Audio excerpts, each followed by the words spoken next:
This podcast is supported by listeners like you. We're grateful for your tax-deductible donation at newthoughtphilly.org or the link in the episode description. A practical prayer is a prayer that works. These discussions between Reverend Bill Marcioni and Carol Lawrence dive into the details of how it works and how to work it. Reverend Bill is a New Thought minister and the author of Practical Prayer for Real Results. Your new life begins with a new thought.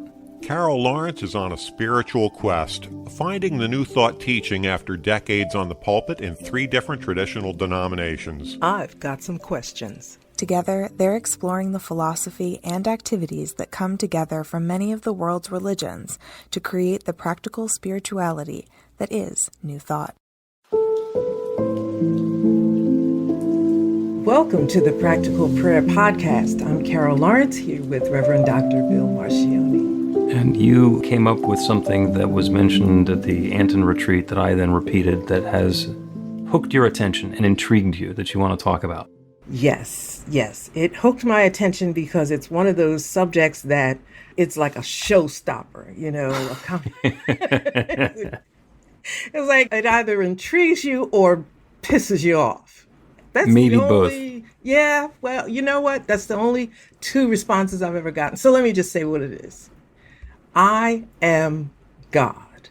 Now, sounds so arrogant. It does. If you just take it that way. It depends on how open-minded. For example, the first time I heard that was maybe, I want to say in the 70s or 80s, but certainly not after that. And Reverend Ike said it. He's just amazing anyway. And when he said that, I thought, well, and people got angry and all freaked out about it. And I said, well, let's see what he means by that. And so I started to study it, and it's like an amazingly freeing and wonderful concept that will put you, to me, light years ahead of where you are spiritually if you're willing to be open and to, just look at it objectively. Okay, well, let's jump into the Wayback Machine, and you can maybe reflect upon or try and explain what you understood Reverend Ike to mean when he said, I am God in the 70s or 80s. Yeah, well, when it was a brand new idea then, I understood it after. Let me use this analogy that is used right now, and it'll make more sense. You've heard that we are not a drop in the ocean, but we are the ocean in a drop. Mm-hmm. And very poetic. Yeah, and that's just so beautiful because even though right now I may not feel like the ocean, or I may not feel like God, let me have all the attributes that God has and everything that God has. I do, but because of my being human, sometimes I'm not able to access it or release it or allow it to emerge or take center stage or whatever you want to call it. I'm still human. Mm-hmm. But in that, there is still the option, the opportunity, the possibility that if I can calm myself down, I use that term a lot, calm my little self down and think and allow the ocean to flow, then there comes God, then there is the God that I don't have in my human space. I'm not sure if that's correct, but I'm just trying to explain it. And it's wonderful because it's in you, it's in everybody. Mm-hmm. And well, there's so much that you brought up and so many different paths that we can go down. I'm kind of interrupting so that you don't create 4 more, and I have to remember what they all are. Yeah. And the first one is fear, and the fear that gets kicked up by people imagining what is the next sentence, or what is the continuation of the sentence, I am God. Mm-hmm. Is it, and you're not? I am God, and what does that mean? And there's all the implications of what that means that is what I think is stirring up all of the resistance to that. And that's okay, because it is a bold and way out on the leading edge statement to say, I am God. So now the second approach, we take it to principle, the New Thought principle, which is, this is unity. There's one. There's one creative power, one divine presence. There's one love that shares itself as all of its creation. And as part of that creation, the second step that we get to in a practical prayer is having identified that there is one. We identify that because there's one, I'm part of it. Carol is part of it. Everyone listening is part of it. Everyone is part of that one. Well, if the one is God, then I am part of God. So I am God in the sense that everything is God, and I have to be. That's the whole basis of the teaching. That's what we're talking about every week as we're doing this. So the essence we want to get back to is, what does that mean? Now, to arrogantly claim I am God, like there's no separation, I have all of that at my fingertips, seems like we're claiming something that might be bigger than we're entitled to. But again, that's the fear of the person who's hearing it. Maybe the fear of the person who's hearing it coming out of their own mouth, because it's a pretty intimidating thing to say. Let's say this. When I first heard it, of course, I was like, what in the world he's saying? He's saying he's, God, and does he mean that he's now bigger and better than everybody else? And then in the very next second, I thought, well, suppose that's not what he's saying. Suppose he's saying something else. And I wanted to try to figure that out, because can you possibly be that arrogant? Well, suppose you're not. So I want to know. And when I took the posture that he's probably not being arrogant, he's just saying something that I need to, kind of break this up and see what this means. And when you look at the Bible, the Bible says that we are the temple of the living God. And that's not the only scripture that expresses that. So if you believe it, then let's go down that path and see what that means. What does it mean? If you're the temple of the living God, this is a temple, God is in it, so you're just saying it a different way. Don't get all upset about it. What all of the principles of God are within me, if you prefer to say it that way. Like, what's the difference? And I think people even choke on that because we're not good enough to be God or have the principles of God or the attributes of God. I mean, it's right there in Scripture. I mean, this is not a Bible study, but we could go down that road. And it's irrefutable, actually, if that is your authority. And a lot of people see it that way. So come on, what are we scared of? And I always feel like this. If you're not right, God's big enough that we'll be corrected. But what if we are correct? The part that I want to get to is, and the notion is, a drop in the ocean or the ocean in a drop.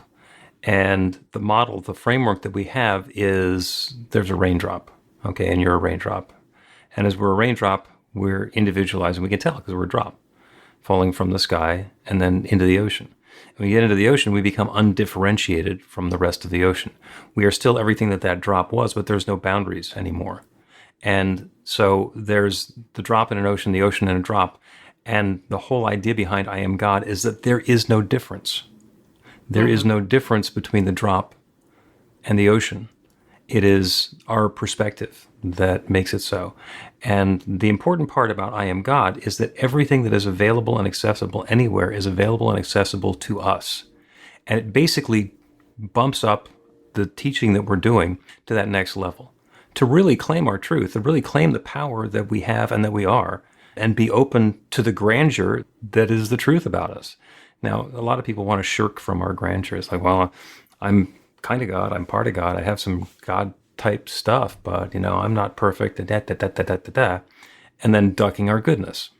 And I am God, claiming that, really pushes us to our edge. Exactly. But it's like sometimes people like to make things more difficult than they are. So I love the ocean, you know that. And I'm there every chance I get.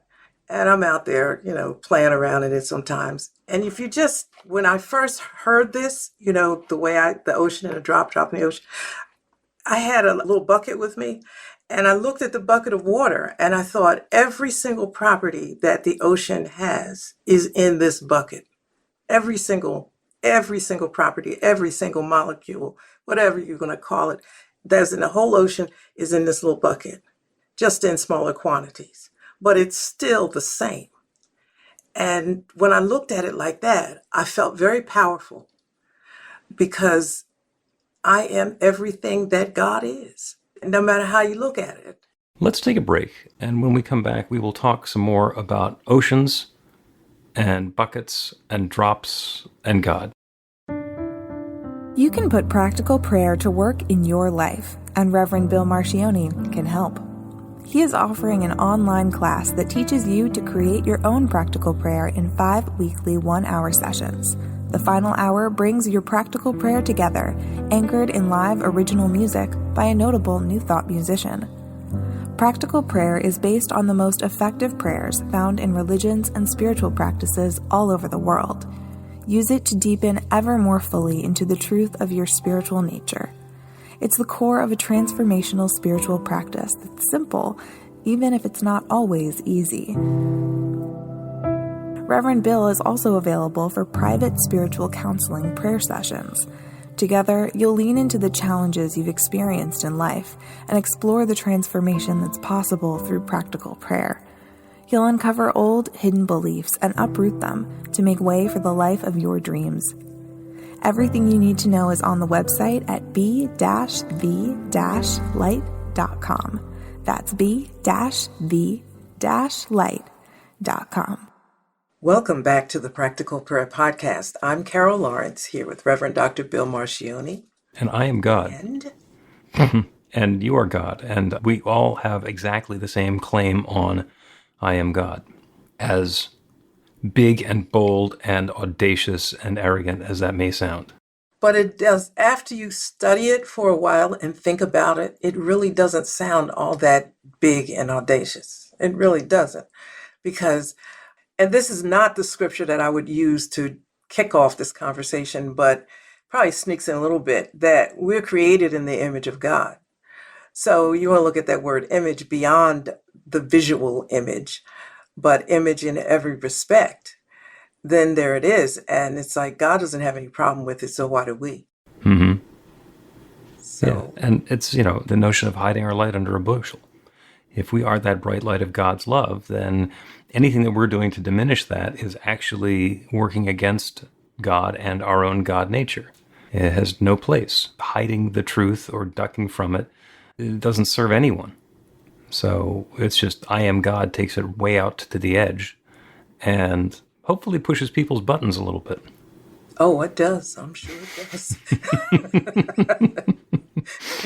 Check the website later on to see what you invited people to leave their comments. I'll bet they will. Yeah, and as I was getting read in on this, last week or so, the notion that I came down to is that this is very much a shift from Newtonian physics to quantum physics.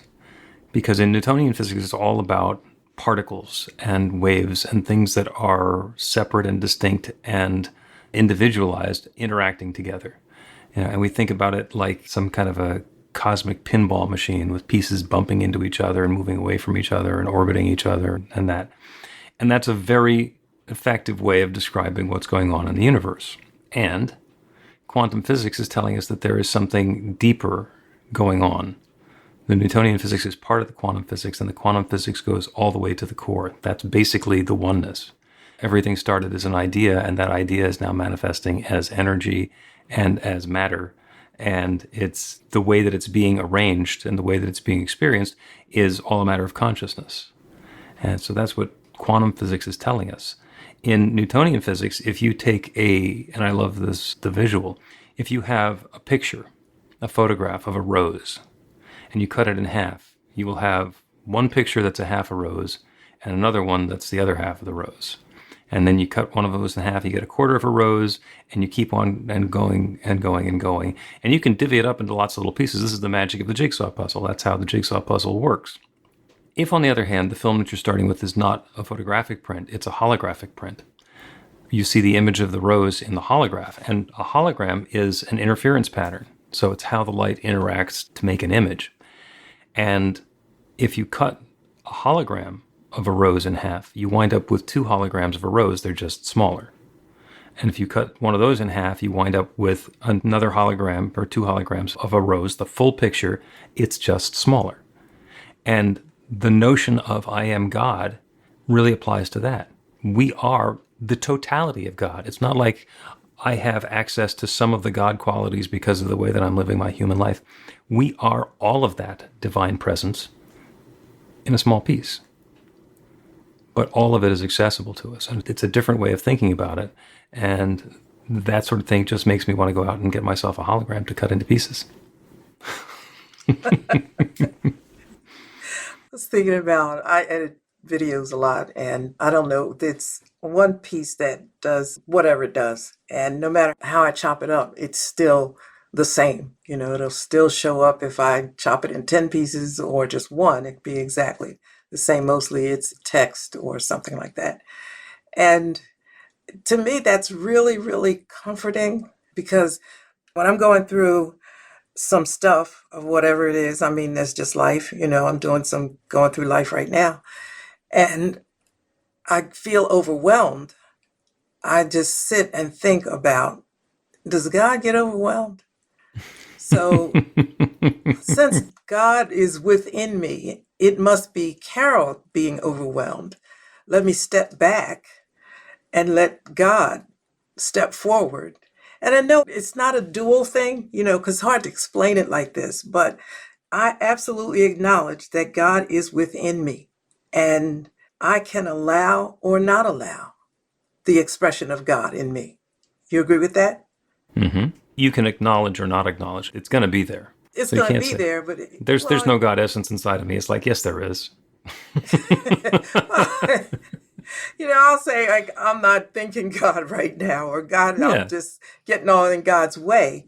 And I just know it at this point, what to do with it. It doesn't mean that it's easy by any means, but I've already gotten that threshold. That's what it is. So I don't have to pray and wait for God and hope for God or measure up for God to intervene. I just need to chill a minute and say, what is God doing here right now that I'm getting in the way of, or, hiding the light, or however you want to express it. And it's just a really powerful belief to have in your belief system. And you got to watch out, because it's going to change your life in a really powerful way. We have a lot of stuff in our belief systems, and you have one of those classes coming up. I saw it. The spiritual adventure classes. The spiritual adventures. Yep, we're doing spiritual adventure workshops. And one of them is about belief system. If I can work out anything in my schedule, I'm going to be there, because there really, I wish I could say I know it, but I'll work some things out. And your belief system, there's a lot of stuff in there that gets in the way, but also knowing that making God a part, God's presence, practicing the presence of God, making that a part of the belief system. Now the playing feels a little bit different.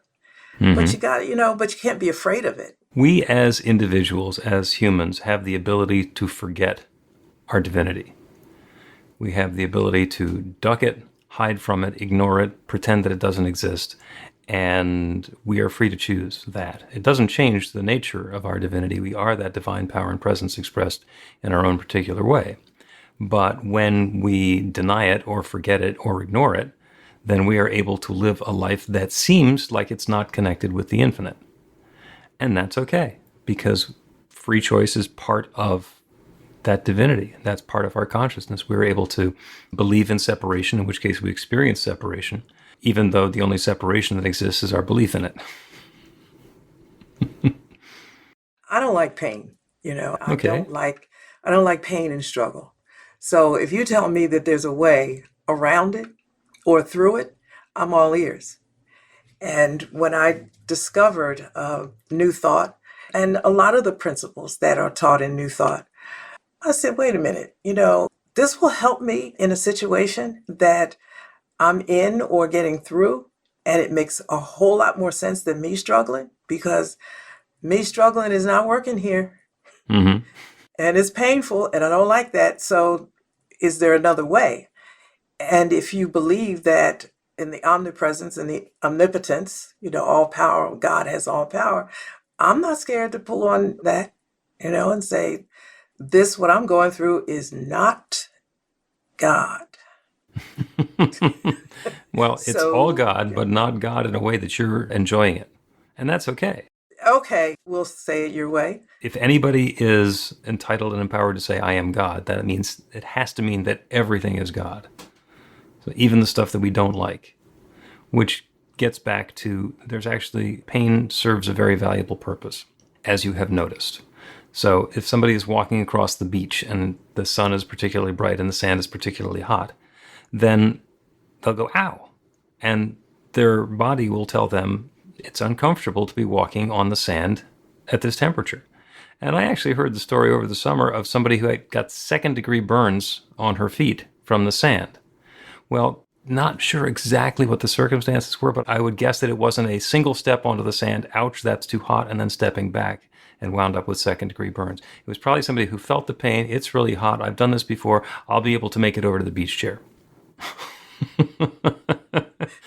The purpose of the pain is to say, don't do that, or choose something different, or back up and get your flip-flops, or whatever the guidance is in that particular moment. The pain serves as a guidepost and a guardrail to keep us from going and doing things that are going to be damaging to our physical being, certainly, but also to our emotional body and our spiritual body. If I'm doing something that's cruel or mean to somebody else and I recognize it, it's because it makes me feel uncomfortable. I feel the pain of doing that, and then I get to do something different. Okay. I know you can't imagine me doing something mean, but up on this pedestal, right? But I did spend an entire career in morning radio where my job was making fun of people. And it was pretty slash and burn, mean-spirited humor. It was very funny, but I can't do it anymore because it's too painful for me to be a participant in any way, whether I'm telling the jokes or listening to the jokes or having them aimed at me or being able to aim them at somebody else. I can't play anymore. This is going to take us to another broadcast because I think we're... Because it's not protecting God. I'm not protecting God. But if God moves in me, through me, as me, through my personality, then my personality can certainly reflect something that is less than the nature of God. And I think you and I kind of are on different sides of the street on that, which is okay, by the way. But I think that if it's all God, then all of the destruction and all of the pain and all of the disease that's ever happened is God as well. And that's where we probably would part company when it comes to that. Because we have a free will, we have a nature, we have a personality.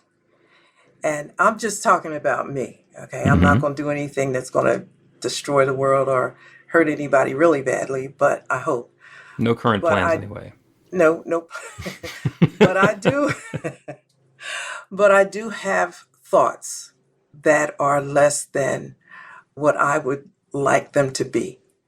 And when I step back from what I say is myself and say, what is the higher self in me? I see a different Carol. I make a different decision. So I do think that I can be at war with myself, in that regard, or maybe at war with spirit in a sense. But when God created me, he created me. This is me. And me is different than you and everybody else. But there is God. And I think our consciousness is as strong as we allow. We can decide when to step back. And you use the term ego a lot. I didn't use that, but I do now because I'm just simply giving my lower nature a name, I suppose. Okay. If you use the notion, I am God, does that call you to be more fully present as your best self? Yeah. Okay. Yeah. Because I have a chair, that is my chair when I really need to stop myself, meditation and all that. And I will sit there and say, now, who is preeminent here? Especially when I'm going through some crap, right? Because, I can be pretty headstrong at times and controlling in a lot of ways. Not intentionally bad, but it's just the way it is. That's just me. It's how I got here. That's how I was wired. I said, God created me. I don't apologize for it. But it doesn't always work. And it's up to me to know that. And is this a God thing working in me? Or is this a Carol, a nature of Carol ignoring the higher self, the more excellent way of doing things? And usually she chills. She chills. Okay. I was like, what are you doing? What are you doing? Yeah. Let's take another break. And on the other side of the break, we're going to do a prayer, and it's going to be about rocking our God self. Okay, that's cool. Get inspiration in an instant. God Calls are the gentle and uplifting moment of truth to help you remember that the bright light of God's love is shining right now as you. It's your God Call with Reverend Bill. Start your 2-week free trial today, and you'll get a phone call 4 times a week from Reverend Bill with an uplifting half-minute message filled with insight, wisdom, story, and fun. Let your light shine. You can answer the call to listen to it live or let it go to voicemail so you can hear it later. After the free trial, your subscription is just $5.95 a month. The details are at godcall.org. God Calls are disruptive, intentionally. Whenever you write something, put on a gold star. They take you away from your routine to remind you about the truth of who you really are. They come at random times between 8:15 a.m. and 6 p.m., so you won't be expecting them. And somehow, the message is exactly what you need to hear at the time. Magic is loose in the world. It's a moment of motivation in the middle of your day. Find out more and start your 2-week free trial now.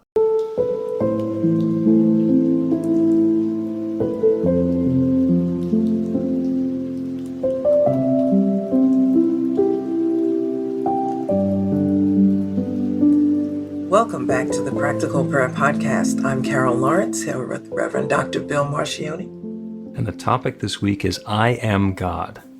A big, bold, audacious claim that is scary to a bunch of people and arrogant and off-putting to other people. And once we get on the inside of it and are able to claim the truth of our God nature and to wear that title of I am God, without it being limiting for anybody else, without saying I am God and you're not, the Chevy Chase line, I'm Chevy Chase and you're not, I'm God and you're not. It's not a comparison. It is an acceptance and an ownership and a recognition of the truth of what we are. So let's do a prayer about that. And the prayer is not about being any more godlike than we are. Because if the truth of the matter is that I am God, and that is the case for each of us, we can't pray to be God. If it starts out being true, then the prayer is completely unnecessary. And if it's not true, then the prayer is not going to change it. But we can remind ourselves of that truth. We can remind ourselves of the truth of the nature of the universe. So let's take that into prayer and know that there is that one infinite creative power, that one divine presence, that one love that shares itself as and through and in all of its creation. Everything is that one sharing itself as its creation. We take it back to the beginning. There was darkness and void and God, just God, God and nothing else. The rest of it was, see above, dark and void, empty. And then God said, let there be, and things began coming into being. The only thing that existed before they all came into being was God. In the story of the Big Bang, there's the singularity, one impossibly dense singularity that began expanding and exploding and recombining with itself to create everything that exists. It's all that one. Everything is that one. It's all the God of darkness and void. It is all the singularity of the Big Bang. We are all that one. Everything that exists everywhere is that one, shared in its own specific form. So there's no question about where we came from. Everyone listening to me, everyone within the sound of my voice, and everyone everywhere is an expression and unfolding a recombination of that divine God essence in specific and particular form. Everything is God's divine love expressed in its own way. We are each individualizations of that God essence. So when I say, I am God, I say that on behalf of myself and each one listening. I am God. And it must be true because there is nothing else. There is nothing but God. And to the degree that that awareness of our divinity, of our I am Godness, if the awareness of the authority and the power and the prestige and the influence and the presence that we are brings it more and more into our awareness, then it's serving its purpose. As we claim I am God, we get to step up to that next highest and best expression of our godliness, inviting in good and more good and more good to our experience and to the experience of everyone we come in contact with. It shows up in so many, many different ways. It shows up in our health and our vitality, our experience in this physical plane of being. It shows up in our experience of prosperity and sufficiency and enoughness in our lives. There is plenty. And as that divine presence, we are heirs to all of the good that we are willing to accept. The same thing applies to love. There is love and harmony and goodness and connection and depth available in every moment. And I claim it for each of us in whatever way is going to bring richness and joy and happiness and uplift into our lives. And in our creativity, the way that we are taking that divine creative power and channeling it to bring something new and wonderful into our experience. That's all happening now for each of us individually and all of us together. When we claim, I am God, we're taking ourselves to that higher place, knowing the truth of who and what we are, and allowing that divine creative process to create something new and wonderful as us, through us, with us, and for us. So we rock our I am Godness. We accept that mantle, and we invite the good to unfold in even more rich and wonderful ways. I'm grateful for all the good. I'm grateful for the willingness of each one to step into the truth of who we are. And I'm grateful to be able to speak this word and release it into that creative law that creates everything. And to know without any question whatsoever, it's now creating this. This good is underway now. This awareness is enhanced and uplifted now.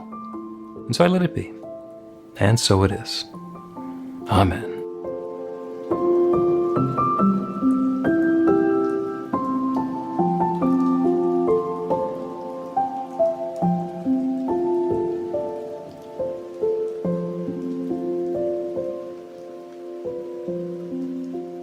The Practical Prayer Podcast with Reverend Bill Marcioni and Carol Lawrence is a production of BeTheLight.com, be-the-light.com, where you can find more information about practical prayer for real results. Our theme is by Music of Wisdom.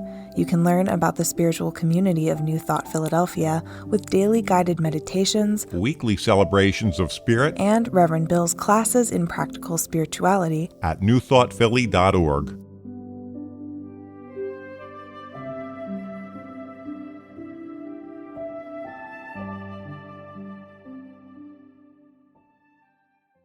This podcast is supported by listeners like you.